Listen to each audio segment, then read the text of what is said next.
Salimos con gafas de... Buenas tardes. Vamos a dar esta conferencia ya para terminar este ciclo que hemos organizado amigos de la Historia de Calahorra y el Consejo Comarcal de la Juventud, y que hemos estado hablando pues, de jóvenes investigadores sobradamente preparados, que ese es el título que nos daba esta charla. Hoy vamos a terminar con Yolanda y vamos a hablar de la clínica. El yacimiento de la clínica es un tema muy recurrente porque desde que se excavó en los años, finales de los años 70, principios de los años 80, pues amigos de la Historia de Calahorra siempre han decidido que peor no se podía hacer las cosas.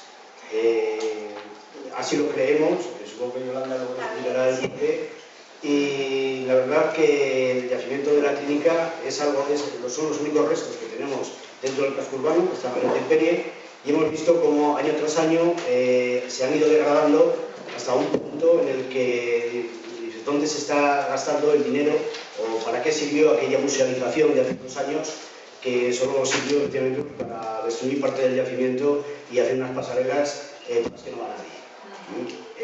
Y amigos de la Historia de Calahorra siempre ha defendido que lo primero que hay que hacer, y así lo hemos manifestado a Mónica Fey, concejal de Cultura, que lo primero que hay que plantear es un proyecto, una hoja de ruta con la que sepamos qué hacer en el momento en que pueda haber presupuesto para ello, ¿no? Una hoja de ruta que nos diga en qué hay que invertir, en qué hay que gastar, qué es lo primero que hay que hacer. Y la verdad que creemos que el yacimiento de la clínica merece la pena. Vale, Yolanda Marín Solano, que es la ponente de hoy jueves, es grado en Historia del Arte y máster oficial en Gestión del Patrimonio Cultural, ambos por la Universidad de Zaragoza. Ha participado en diversos campos de trabajo para la rehabilitación y restauración de la capilla del Santísimo Sacramento de la Catedral de Calahorra, en el yacimiento arqueológico de Parpalinas, en el Valle de Ocón, y en el yacimiento arqueológico medieval del Cerco de Artajona, en Navarra. Como trabajo fin de máster, está realizando un proyecto cultural sobre Calahorra, centrado en el patrimonio arqueológico romano de Calahorra. Y ahora ya está con nosotros para hablarnos de la gestión del patrimonio arqueológico, el caso del yacimiento de la clínica. Muchas gracias.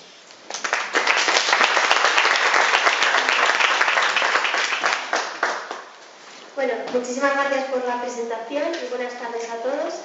Para mí es un placer estar hoy aquí y hablando sobre todo sobre uno de los temas que más me gustan, que es la gestión del patrimonio y en este caso sobre el yacimiento de la clínica.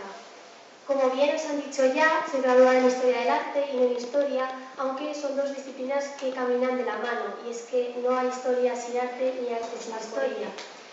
Por ello, lo primero me gustaría dar las gracias a amigos de la Historia de Calahorra y al Consejo Comarcal de la Juventud de Calahorra por la oportunidad que nos ofrecéis a todos los que nos queremos dedicar a esto frente a todo pronóstico y por el camino tan difícil que nos queda por delante, ¿no?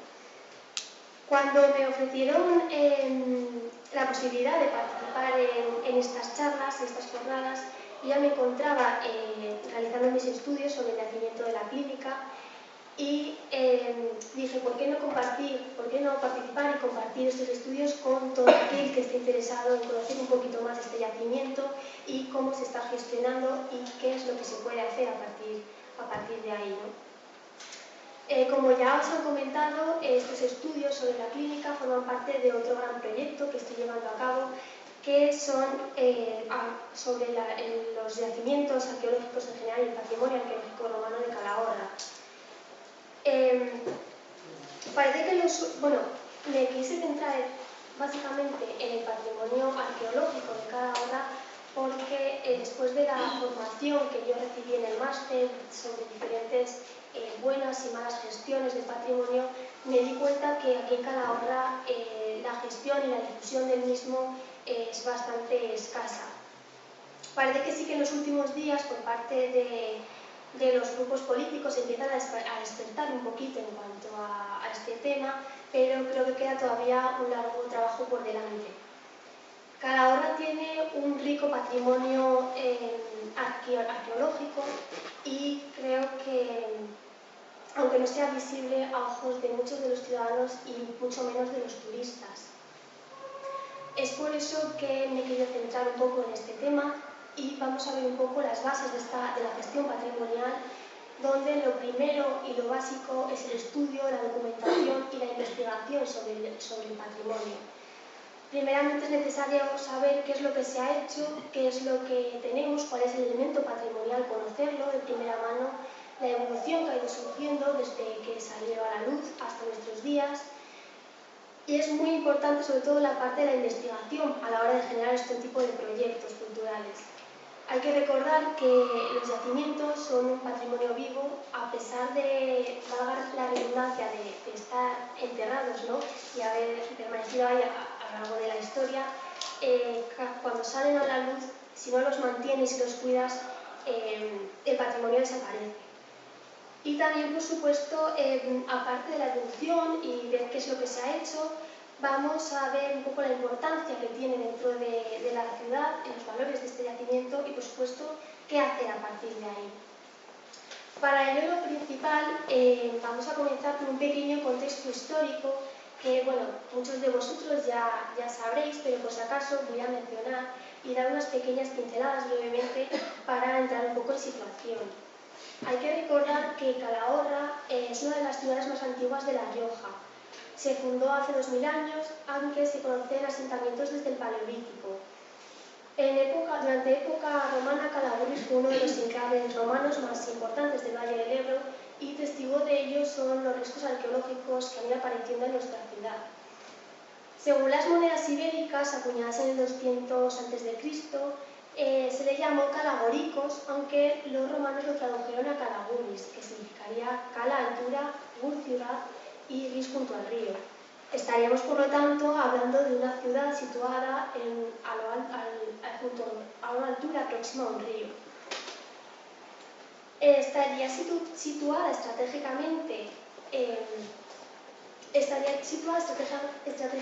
lo alto de una colina donde dominaba el pleno Valle del Ebro y dominaba todas las terrazas fluviales de los alrededores, algo que facilitó mucho el papel preponderante durante las guerras sertorianas. En el año 171 a.C. se le añadió el término Násica por Publio Cornelio Escipión Násica tras gobernar la ciudad, y a mediados del siglo I a.C. se le añadió Julia por Julio César tras la conquista de esta ciudad. Alcanzó gran esplendor en época de Augusto y Tiberio tras la reconstrucción de la ciudad durante las guerras sertorianas. La fidelidad calagurritana y la valentía de sus guerreros fue tan famosa que Augusto formó con ellos guardia personal, además de otorgarles privilegios como el título de Municipio Civium Romanorum, que otorgaba a sus habitantes la plena ciudadanía romana. Se construyeron además numerosos edificios públicos como termas, anfiteatro, teatro, además de ser sede de la Administración de Justicia. Los restos arqueológicos que van apareciendo en la ciudad son una muestra de ese esplendor que sufrió la ciudad en época romana y son el mejor testimonio que tenemos para conocer la cultura, las costumbres y la historia de nuestra ciudad. De ahí la importancia también de su excavación y de su investigación y, por supuesto, de la conservación de estos restos para darlos a conocer a futuras generaciones. Los restos romanos que mejor han llegado hasta nosotros son los encontrados en el yacimiento de la Clínica, y es que este será, como ya hemos dicho, nuestro objeto de estudio durante este rato.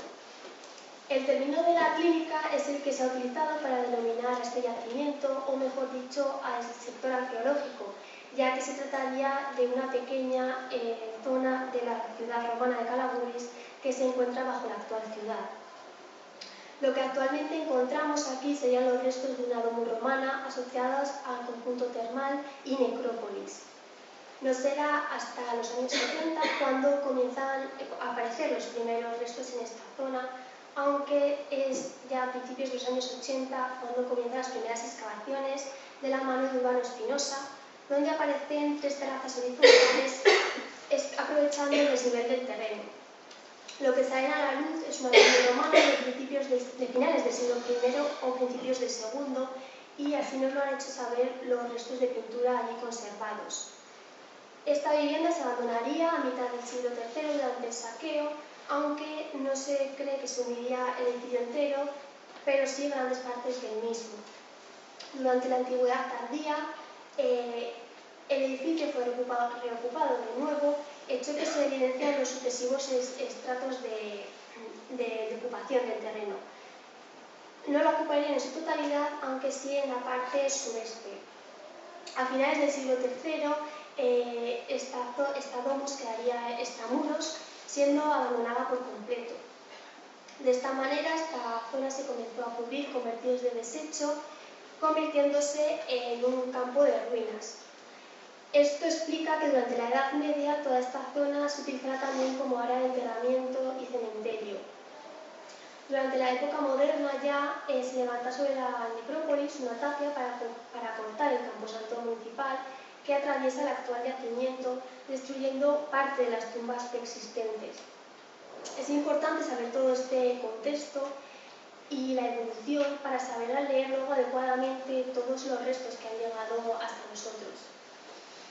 En 1931 se levanta, como ya sabéis, sobre el actual yacimiento el Centro Rural de Higiene La Clínica, que da nombre a este yacimiento, y posteriormente sobre este solar se construye también la fábrica Torres de Conservas.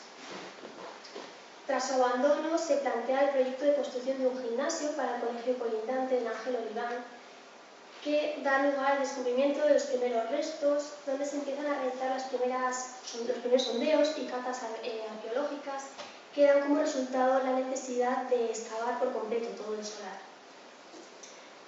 De esta manera se han realizado 4 campañas arqueológicas desde 1980 hasta el año 2001. Fue este mismo solar donde aparecieron a comienzos de los años 30 el busto conocido como Dama de Calahorra, uno de los símbolos, sin duda, de nuestra ciudad. Fue a partir ya de los 70 cuando se plantearon diversas intervenciones arqueológicas en esta zona.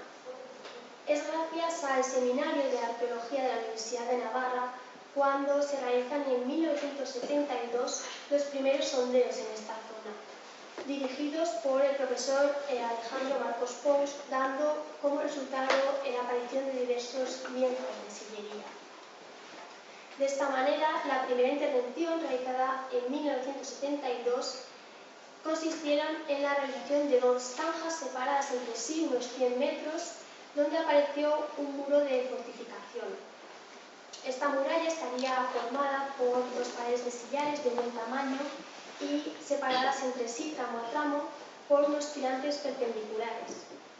En esta excavación aparecieron también abundantes fragmentos de cerámica del siglo I que allí nos ayudaron a datar estos restos. Estas primeras investigaron a Roma. Destacan entre estos restos un gran lienzo de muro que servía de contención de la ladera y pilastras de grandes sillares.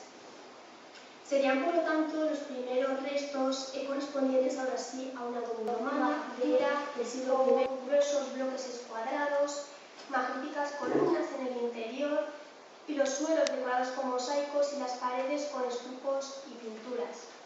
Se trataría, por lo tanto, de una mansión noble, habitada seguramente por la alta sociedad hispana. La tercera intervención se realiza en 1990 por Bermúdez Medel. Habían pasado casi 10 años y los restos no estaban en su mejor estado de conservación. Por lo tanto, las líneas básicas de esta intervención fueron la de la limpieza y consolidación de los restos. Hay que tener en cuenta que es lo que ocurre un poco cuando un yacimiento